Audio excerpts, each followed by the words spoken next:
안녕하세요. 오늘은 커피에 대한 이야기를 조용조용 속삭이면서 나눠보려고 해요. 편하고 가볍게 들으시다가 슬슬 졸리면 그냥 그대로 잠드셔도 괜찮습니다. 그럼 커피 이야기를 시작해볼게요. 먼저 커피가 어디서부터 시작됐는지 역사 이야기를 살짝 해볼게요. 전설 같은 이야기 하나가 있습니다. 에티오피아에 칼디라는 염소를 치는 사람이 살고 있었는데요.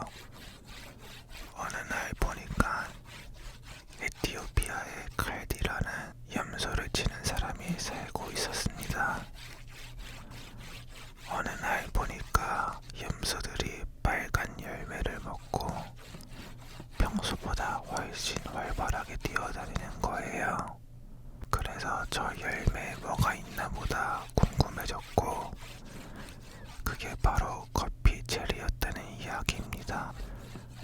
물론 진짜로 그랬는지 정확히 알 수는 없지만 사람들이 커피를 처음 알게 된 상징 같은 이야기로 많이 전해집니다.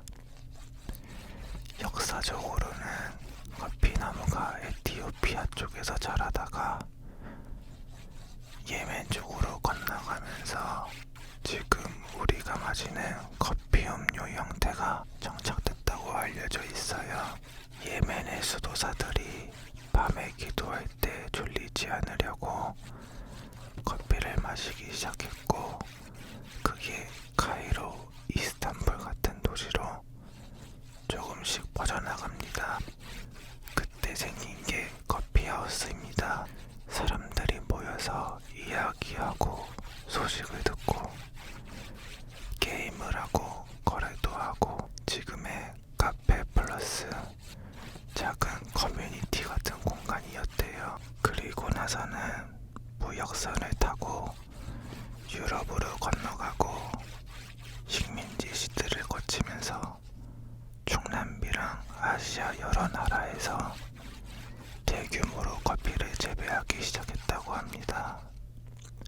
그래서 지금의 아침에 커피 한 잔이 전 세계 공동 루틴이 된 거죠. 이제 커피 원두 종류 이야기를 해볼게요. 커피 품종은 정말 많지만 우리가 보통 많이 듣는 건 몇 가지 정도입니다. 첫 번째는 아라비카예요. 가장 유명한 원두죠. 향이 부드럽고 과일 같은 산미가 느껴지는 경우가 많아서 스페셜티 카페에서 자주 보게 되는 원두입니다. 두 번째는 로부스타. 아라비카보다 카페인이 더 많고 쓴맛이 강하고 바디감이 묵직한 편이에요. 에스프레소 블렌드나 인스턴트 커피에 자주 섞여 들어갑니다. 세 번째는 리베리카 원두입니다. 콩 크기가 크고 모양도 특이해서 한번 보면 기억하기 쉬워요. 맛은 되게 개성이 강해서 나무향, 훈연향, 과일향이 섞인 느낌이라 호불호가 조금 갈리기도 해요. 네 번째는 엑셀사라는 원두입니다. 예전에는 별개의 종으로 보기도 했는데 지금은 리베리카 계열로 분류되고 새콤하면서도 독특한 향 덕분에 블렌드에 살짝 섞어서 포인트를 줄 때 쓰이기도 합니다. 우리가 카페에서 100% 아라비카 이런 문구를 많이 보지만 사실 로부스타나 리베리카 쪽도 한 번씩 도전해보면 나만의 취향을 찾는 재미가 꽤 있어요. 이번에는 커피로 유명한 나라들을 잠깐 여행하듯 둘러볼게요. 먼저 브라질입니다. 지금도 여전히 세계에서 가장 많은 커피를 생산하는 나라예요. 견과류나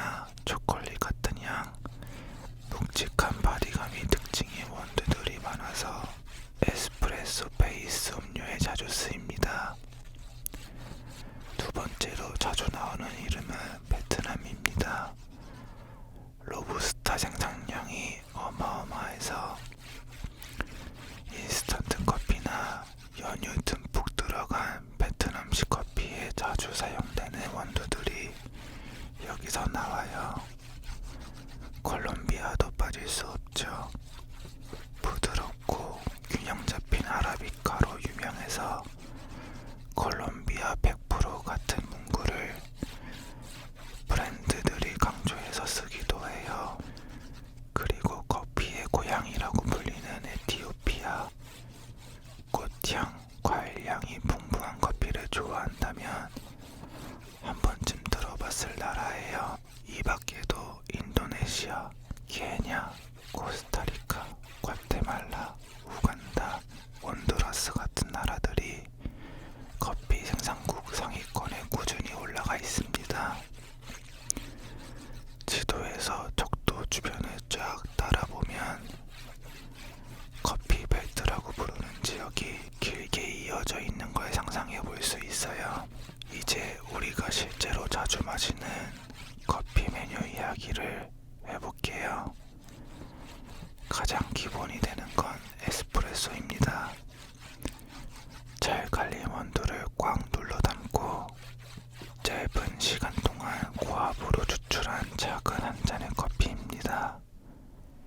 양은 적지만 향과 맛이 꽉 들어 있습니다. 여기에 뜨거운 물을 더 타면 아메리카노, 스팀 밀크를 넣으면 카페라떼, 우유 거품 비율을 더 높이면 카푸치노. 비율과 질감만 달라져도 같은 원두가 완전히 다른 얼굴을 보여주죠. 콜드브루는 차가운 물이나 상온물로 오랫동안 천천히 우려낸 커피라서 산미가 부드럽고 쓴맛이 덜하게 느껴져요. 얼음잔에 살짝 따라 넣고 천천히 마시면 여름밤에 어울리는 느낌이죠. 그리고 필터 커피, 드립커피라고 부르는 브루잉. 주전자로 물을 천천히 부어가며 추출 시간, 물 온도, 분쇄도를 조절하면 같은 온도도 매번 조금씩 다른 결과가 나와요. 요즘 카페 메뉴판을 보면 다양한 메뉴들도 볼 수 있습니다. 먼저 플랫 화이트, 호주나 뉴질랜드 쪽에서 인기 많던 메뉴가 전 세계로 퍼진 건데요. 기본적으로 라떼랑 비슷하지만 에스프레소 비율이 조금 더 높고 우유 거품을 아주 얇고 부드럽게 올려서 조용히 밀착되는 크리미함 같은 느낌이에요. 롱블랙은 물을 먼저 붓고 그 위에 에스프레소를 추출해서 크레마를 최대한 살려주는 스타일입니다. 아메리카노랑 비슷해 보이지만 추출 순서 때문에 향이 조금 더 진하게 올라오는 차이가 있어요. 라떼 쪽으로 가면 바닐라 라떼, 카라멜 라떼처럼 시럽이 들어간 달콤한 메뉴들도 있고 연유를 넣은 라떼, 오트밀크나 두유로 만든 라떼처럼 우유를 바꾼 변형도 정말 많습니다. 바닐라 라떼, 카라멜 라떼처럼 시럽이 들어간 달콤한 메뉴들도 있고 연유를 넣은 라떼, 오트밀크나 두유로 만든 라떼처럼 우유를 바꾼 변형도 정말 많습니다. 그리고 메뉴판에 보이는 모카라는 이름은 예멘에 있던 모카 항구에서 유래한 말인데 지금은 초콜릿이 들어간 달콤한 커피 음료를 뜻하는 이름으로 더 널리 쓰이고 있어요.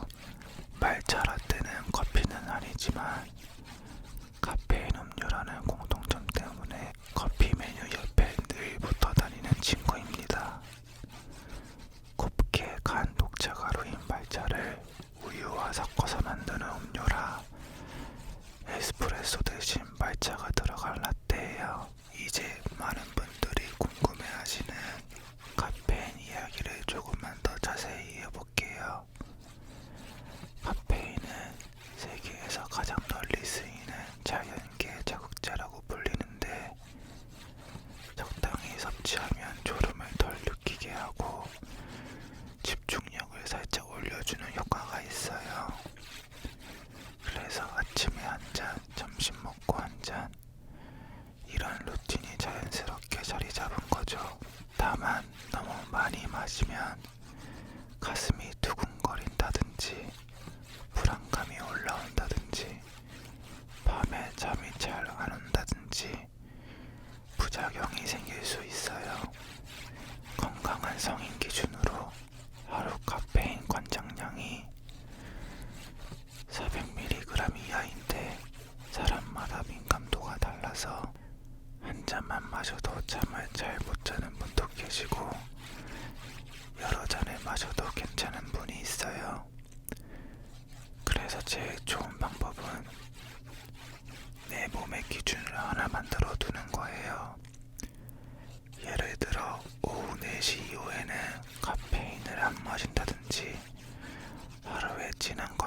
써서 카페인에 민감한 사람도 향과 맛은 어느 정도 유지한 채로 부담을 줄이고 마실 수 있게 만든 방식이에요.